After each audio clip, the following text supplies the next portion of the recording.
বিসমিল্লাহির রহমানির রহিম। আসসালামু আলাইকুম ওয়া রাহমাতুল্লাহি ওয়া বারাকাতুহু। নামাজ পড়ার অবস্থায় হাত বাঁধার বিধান।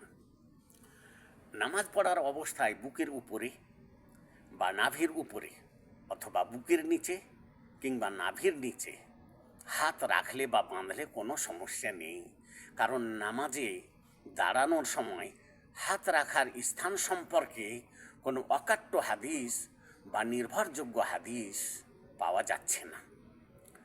আর যে সমস্ত হাদিসকে এই ক্ষেত্রে সহি সঠিক বলা হয়েছে সেগুলিও সহি সঠিক নয়। তবে গুরুত্বপূর্ণ বিষয় হলো নামাজ পড়ার অবস্থায় বাম হাতের উপর ডান হাত রাখার মাধ্যমে সুন্নাত পালন করা। প্রকৃত ইসলাম ধর্মে যেমন সমস্ত ক্ষেত্রে উদারতা ও নমনীয়তা বিরাজ করছে, তেমনিভাবে এই ক্ষেত্রেও নমনীয়তা ও উদারতা বিরাজ করছে। মত পার্থক্যের বিষয়ে সহনশীলতা বজায় রাখা দরকার এবং মুসলিম জাতির মধ্যে বিবাদ ও বিভেদ সৃষ্টি করা হতে সম্পূর্ণভাবে বিরত থাকা দরকার।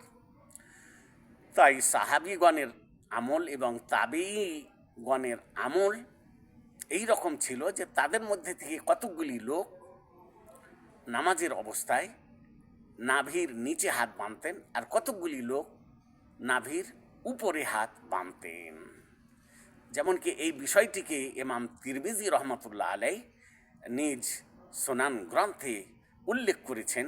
সুতরাং আপনারা দেখতে পারবেন জামে তিরমিজির হাদিস নম্বর 252 এবং এই হাদিস নম্বর 252 নিম্নে যে ব্যাখ্যা রয়েছে সে ব্যাখ্যা দেখতে পারেন। মহান আল্লাহ আমাদেরকে প্রকৃত ইসলামের উপর অটল থাকার তৌফিক দান করুন, শক্তি দান করুন, আর আমাদের মধ্যে ভালোবাসা আর উদারতা আর নমনীয়তা সুপ্রতিষ্ঠিত করার আমাদেরকে তৌফিক দান করুন। আসসালামু আলাইকুম ওয়া রাহমাতুল্লাহি ওয়া বারাকাতুহু।